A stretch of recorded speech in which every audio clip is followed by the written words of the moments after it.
Dans une salle de conférence revêtue de marbre de Carrare, un PDG a levé la voix et pointé du doigt une femme assise en face de lui. « Vous avez eu de la chance, rien d'autre que de la chance », a-t-il dit en souriant aux autres hommes autour de la table. Certains ont ri doucement, d'autres ont hoché la tête en signe d'approbation. La femme n'a pas répondu, elle a simplement noté quelque chose sur sa tablette.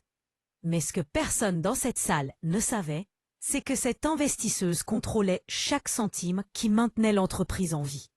Et en moins de 12 heures, 3,8 milliards d'euros allaient s'évaporer sans le moindre avertissement. La salle de réunion se trouvait au 52e étage de la tour Haussmann, un édifice de verre et d'acier qui reflétait le pouvoir de ceux qui y travaillaient. 17 cadres occupaient des fauteuils en cuir autour d'une table qui ressemblait à une piste d'atterrissage, longue, froide et impeccable. Au centre, Mathieu Beaumont, PDG de Beaumont Industries, ajustait le nœud de sa cravate avec la confiance de quelqu'un qui n'avait jamais perdu une négociation. Il avait bâti son entreprise à travers des acquisitions agressives et des négociations où l'intimidation était un outil aussi précieux que le capital. Pour lui, chaque réunion était un ring et il n'en sortait jamais sans déclarer victoire. De l'autre côté de la table, silencieuse et observatrice, se tenait Élise Dubois, fondatrice de Dubois Capital Ventures, l'une des plus grandes sociétés de capital risque d'Europe. Elle avait construit son empire en investissant dans des entreprises que d'autres ignoraient, transformant des risques calculés en fortunes de plusieurs milliards. Ses fonds contrôlaient des participations dans plus de 200 entreprises, des start-up technologiques aux conglomérats industriels. Elle avait la réputation d'être rigoureuse mais juste, exigeante mais respectueuse. Et jamais en 15 ans de carrière, elle n'avait rompu un accord après avoir signé les termes préliminaires. Aujourd'hui était la réunion finale avant la signature d'un accord de fusion évalué à 3,8 milliards d'euros. Une transaction qui placerait Beaumont Industries parmi les géants européens. Le capital d'Élise représentait 70% du financement nécessaire pour l'expansion internationale que Mathieu planifiait depuis des années. Sans cet argent, ses plans ambitieux s'effondreraient comme des châteaux de cartes. Mais pour Mathieu, il ne s'agissait pas seulement d'affaires. C'était une opportunité de montrer qui commandait, de préciser que même avec tout cet argent sur la table, c'était lui qui gardait le contrôle.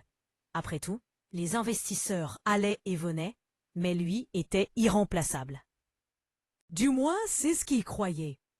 Quand Élise s'est levée pour présenter les termes finaux de l'investissement, Mathieu l'a interrompue avant qu'elle ne puisse terminer sa première phrase. « Avant de commencer ?» a-t-il dit en se penchant en arrière sur sa chaise comme s'il assistait à un spectacle ennuyeux. « J'aimerais clarifier quelque chose. » Il a regardé autour de la salle, s'assurant que tout le monde prêtait attention.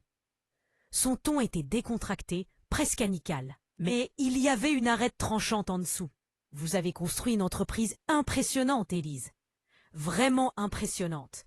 Mais soyons honnêtes ici, entre professionnels. » Il a fait une pause pour créer un effet dramatique. « Vous avez eu de la chance, beaucoup de chance, être au bon endroit, au bon moment, connaître les bonnes personnes. Investir dans des entreprises que d'autres avaient déjà analysées et préparé le terrain. » Il a fait un geste vague de la main, comme s'il écartait quelque chose d'insignifiant. « Ce n'est pas de la stratégie, ce n'est pas de la vision, c'est de la loterie. Vous avez acheté suffisamment de billets et certains sont sortis gagnants. » La salle est devenue silencieuse. Ce n'était pas le silence inconfortable de la surprise, mais ce silence complice de ceux qui savaient que quelque chose de cruel venait de se produire et choisissaient de ne pas réagir. L'un des directeurs financiers a toussé en regardant vers le bas. Un autre a souri discrètement, comme si quelqu'un avait enfin dit à voix haute ce que tout le monde pensait.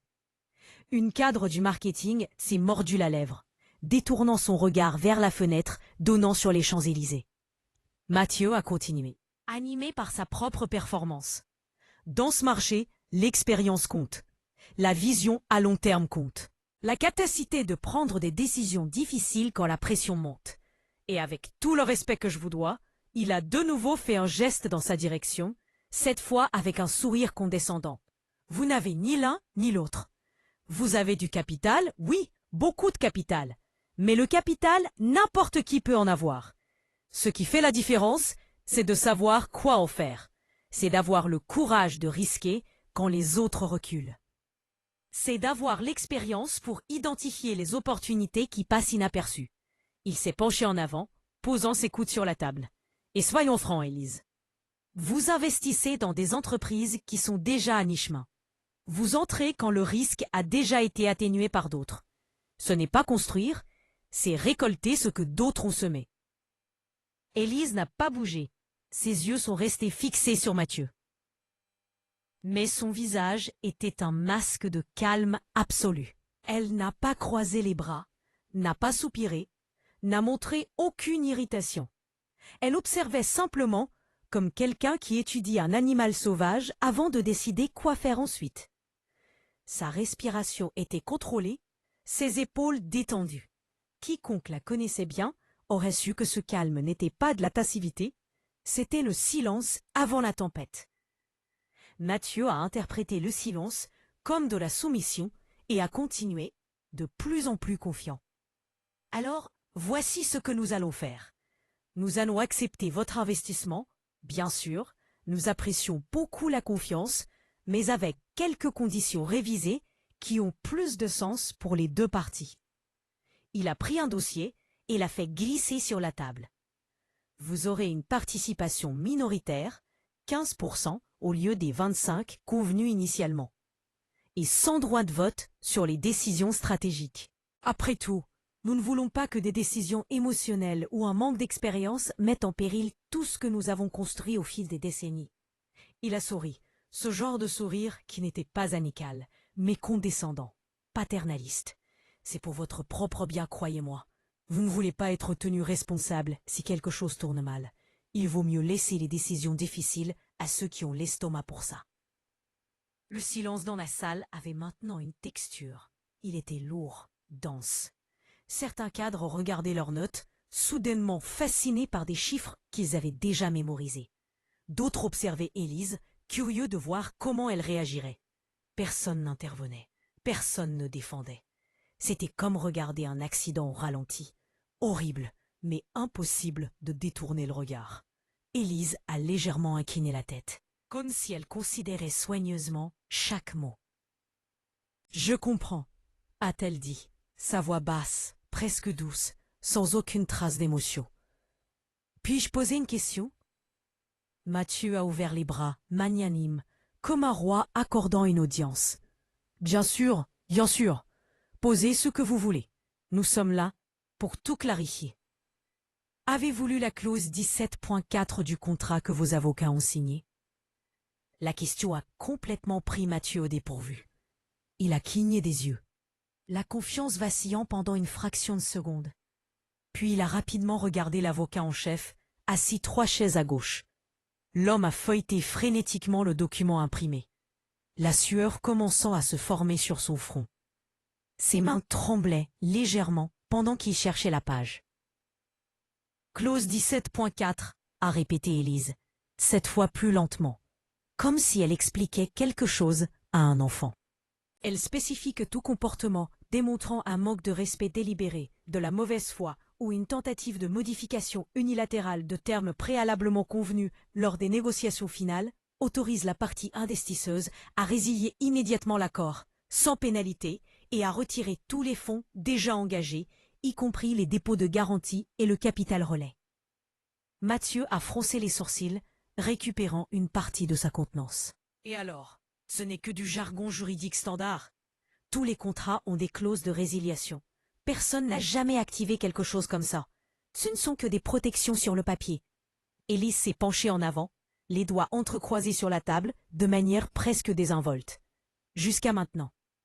Avant que Mathieu ne puisse répondre, avant qu'il ne puisse pleinement comprendre ce que ces beaux mots signifiaient. Élise a pris son téléphone. L'appel a été bref, pas plus de 15 secondes. Sa voix était professionnelle, sans émotion, comme si elle passait une commande de café. Activez le protocole Epsilon. Effectif immédiatement. Confirmation, 38B Haussmann. Oui, tous les comptes. Elle a raccroché et a remis le téléphone dans son sac avec des mouvements précis, presque mécanique. Mathieu a ri, mais c'était un rire nerveux, sans conviction. Le genre de rire que les gens font quand ils essaient de se convaincre que tout va bien. Vous ne pouvez pas être sérieuse. C'est ridicule. Vous bluffez. Je suis tout à fait sérieuse. À ce moment précis, comme orchestré par un chef d'orchestre invisible, les téléphones autour de la table ont commencé à vibrer. Un par un, comme des dominos qui tombent, les cadres ont pris leurs appareils et ont vu le même message. Alerte rouge. Email urgent marqué comme critique. Notification de rupture de contrat. Avis de retrait de fonds. Le directeur financier est devenu pâle, sa peau prenant une teinte grisâtre. « Mathieu, a-t-il dit, la voix défaillante, se brisant au milieu du mot. Dubois Capital vient de tout retirer. 3,8 milliards. Tout. Compte de garantie vidé. Capital relais reversé. Tout. » Mathieu s'est levé brusquement, renversant sa chaise en arrière avec un fracas qui a résonné dans la salle. « C'est ridicule. Vous ne pouvez pas simplement retirer un investissement de cette taille. Il y a des contrats, il y a des obligations légales, il y a des engagements. Ça va finir devant les tribunaux. Je vais vous poursuivre personnellement. Je vais détruire votre réputation. » Élise est restée assise, parfaitement calme, comme si elle assistait à une présentation seulement modérément intéressante. « Je peux, et je viens de le faire. Vos avocats ont approuvé la clause. Votre équipe juridique a signé chaque page. Votre département de conformité a tout vérifié 2 fois. Et grâce à la diffusion en direct de cette réunion pour les investisseurs, elle a discrètement pointé vers la caméra dans le coin de la salle. Une caméra que tout le monde avait oublié qu'elle était là. J'ai une documentation complète de votre comportement. Chaque mot, chaque geste, chaque tentative de modifier unilatéralement des termes convenus. Tout enregistré en haute définition, tout horodaté. Tout archivé sur des serveurs avec certification légale. L'expression de Mathieu est passée de l'incrédulité à la panique. Son visage a traversé une gradation de couleurs, rouge, blanc, puis une teinte gris verdâtre. Il a regardé l'avocat en chef, qui feuilletait maintenant désespérément le contrat, cherchant une sortie, une faille, n'importe quoi qui pourrait inverser le désastre. Mais il n'y avait rien. La clause était là, claire comme du cristal, rédigée dans un langage sans équivoque. « Vous détruisez votre propre réputation », a dit Mathieu, la voix montant, perdant le contrôle qu'il maintenait toujours si soigneusement. « Personne ne voudra travailler avec vous après ça. Vous serez connue comme l'investisseuse instable qui détruit les transactions par caprice. Votre carrière est terminée. » Élise s'est levée lentement, rangeant ses papiers avec des mouvements précis et délibérés. Elle a fermé son dossier, ajusté la bandoulière de son sac, vérifié sa montre. Chaque action était calculée, tranquille. « Ma réputation, a-t-elle dit calmement, sa voix coupant le chaos autour de la table, comme une lame à travers de la soie. Est construite sur l'intégrité et le respect mutuel. Elle est construite sur 15 ans de partenariat réussi, sur des engagements honorés, sur le fait de traiter chaque personne à la table de négociation comme un égal. La vôtre, apparemment, est construite sur l'arrogance et la sous-estimation systématique de toute personne que vous considérez comme inférieure. » Elle a fait une pause, laissant les mots pénétrer. « Nous verrons laquelle des deux survivra aux prochaines 24 heures. » Elle a marché vers la porte d'un pas mesuré, mais s'est arrêtée à côté de Mathieu. Il était immobile, le visage rouge, les poings serrés, les jointures blanches de tension. Élise a baissé la voix, ne parlant que pour lui, mais assez fort pour que les cadres les plus proches puissent entendre. « Vous m'avez traité de chanceuse, mais la chance, c'est ce qui se produit quand la préparation rencontre l'opportunité. Quand des années de travail, d'analyse et de stratégie s'alignent au bon moment. Vous n'étiez pas préparé à la possibilité que je n'avais pas autant besoin de vous que vous avez besoin de moi. Et ça, » elle a fait une pause, « c'était votre vraie loterie. » Et pendant un moment, personne n'a bougé. La salle était figée dans le temps, comme une photographie. Puis, comme si un barrage avait cédé, le chaos a explosé. Les téléphones ont sonné simultanément, créant une cacophonie de sonneries. Un cadre a crié à quelqu'un du département juridique, sa voix résonnant contre les murs de verre. Un autre a essayé d'accéder au compte bancaire de l'entreprise sur son ordinateur portable. Les mains tremblant tellement qu'il ratait le mot de passe 3, 4, 5 fois de suite.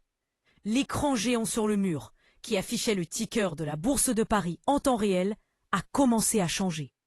Les actions de Beaumont Industries, qui montaient régulièrement ces dernières semaines en prévision de l'accord, dans un rallye qui avait ajouté des milliards à la capitalisation boursière, ont chuté. Moins 5%, moins 12, moins 23, moins 31. Le graphique était une ligne rouge tombant en chute libre, comme un avion sans pilote. En moins d'une heure, des gros titres ont commencé à apparaître sur tous les sites financiers européens. Dubois Capital retire un investissement de plusieurs milliards de Beaumont Industries. Beaumont Industries en chute libre après l'effondrement d'une négociation. PDG accusé de conduite inappropriée lors de négociations. Vidéo virale montre un manque de respect en réunion de direction.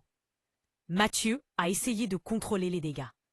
Il s'est enfermé dans son bureau et a appelé des investisseurs, des partenaires stratégiques, des banques, des fonds spéculatifs, toute personne pouvant injecter du capital d'urgence. Mais la nouvelle s'était déjà répandue comme un feu dans une forêt sèche, et avec elle, la vidéo. Quelqu'un de l'équipe de diffusion en direct, ou peut-être l'un des investisseurs à distance eux-mêmes, avait divulgué l'enregistrement complet. En quelques heures, l'équipe de Mathieu traitant Élise de chanceuse, disqualifiant publiquement son expérience et sa capacité, et tentant d'imposer des termes humiliants, était partout. Twitter, LinkedIn, Reddit, Facebook. Les réseaux sociaux ont explosé avec des commentaires, des analyses, de l'indignation. Les commentateurs économiques ont disséqué chaque mot, chaque expression faciale, chaque nuance du comportement de Mathieu. Les émissions télévisées matinales ont diffusé le moment, avec des panels d'experts débattant de l'éthique des affaires et de la culture d'entreprise. Des podcasts ont consacré des épisodes entiers à l'incident.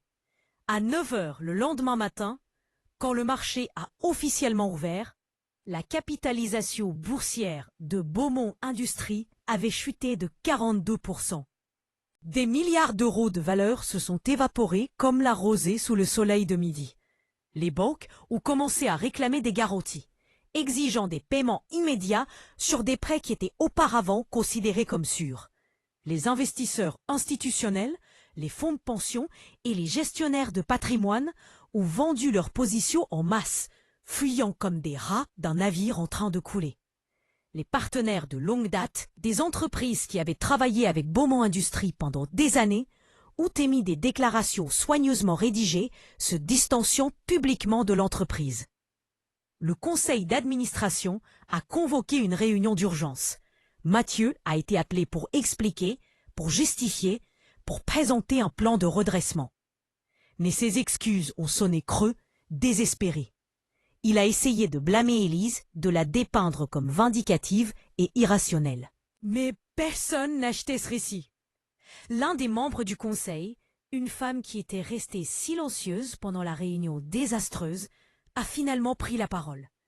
Sa voix était froide, factuelle. Vous n'avez pas perdu 3,8 milliards à cause d'une clause contractuelle obscure. Vous les avez perdus parce que vous avez traité l'une des investisseuses les plus respectées et les plus prospères du monde comme si elle était une amatrice, chanceuse, qui ne méritait pas d'être dans la même salle que vous. Vous les avez perdus parce que votre arrogance a été plus grande que votre bon sens. Un autre membre du conseil a ajouté, regardant directement Mathieu. Et le pire, c'est que vous l'avez fait devant la caméra, diffusé en direct à des investisseurs qui se demandent maintenant tous si vous les traitez de la même manière quand ils ne regardent pas. Vous n'avez pas seulement détruit cette transaction, vous avez détruit la confiance. À la fin de la semaine, après 3 jours de pression incessante, Mathieu a été forcé de démissionner. Sa lettre de démission était brève, pleine d'euphémismes corporatifs sur la recherche de nouvelles opportunités et permettre à une nouvelle direction de guider l'entreprise. Mais tout le monde connaissait la vérité. Il avait été évincé. Élise, en revanche, n'a jamais accordé d'interview sur l'incident. Des journalistes ont campé devant son bureau. Des producteurs d'émissions de télévision ont offert des sommes généreuses pour une interview exclusive. Mais elle a tout refusé. Son entreprise a émis une déclaration courte, directe, professionnelle. Nous investissons dans des dirigeants qui valorisent le respect, l'intégrité et une vision partagée. Lorsque ces valeurs fondamentales sont violées de manière délibérée et publique, nous agissons conformément à nos principes et aux termes contractuels convenus. Il n'y a rien de plus à ajouter. Dans les mois qui ont suivi, l'histoire a été étudiée dans les écoles de commerce de HEC à l'INSEAD, disséquée dans des podcasts d'affaires, analysée dans des articles académiques sur la culture d'entreprise et l'éthique des affaires. Elle est devenue un cas d'école classique sur le coût réel de l'arrogance corporative, sur le pouvoir silencieux mais dévastateur de clauses contractuelles bien rédigées, et sur l'importance cruciale de traiter chaque personne dans la salle de réunion, indépendamment du genre, de l'origine ou de tout autre facteur, comme si elle pouvait changer votre destin d'un simple coup de téléphone.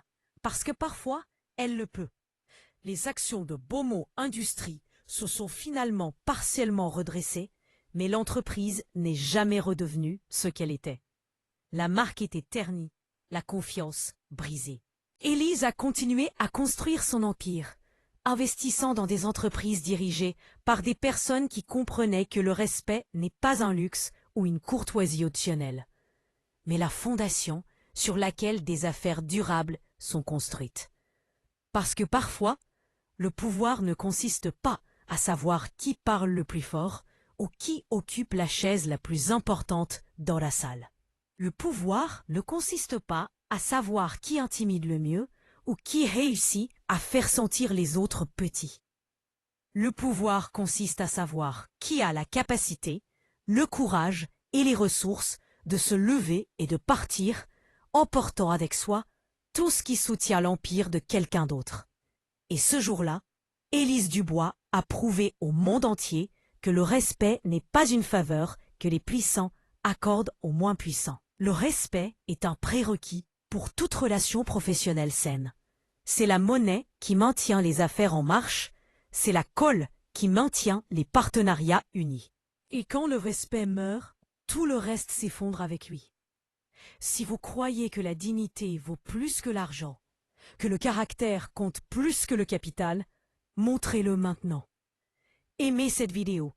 Partagez-la avec tous ceux qui ont besoin d'entendre ce message. En particulier, ceux qui pensent que le pouvoir signifie avoir le droit de diminuer les autres. Dites-nous dans les commentaires d'où vous regardez et quel moment vous a le plus marqué. Quelle phrase est restée en écho dans votre esprit? Abonnez-vous à la chaîne et activez les notifications pour ne jamais manquer d'histoires qui exposent l'arrogance destructrice et célèbrent la force silencieuse mais implacable de la dignité humaine.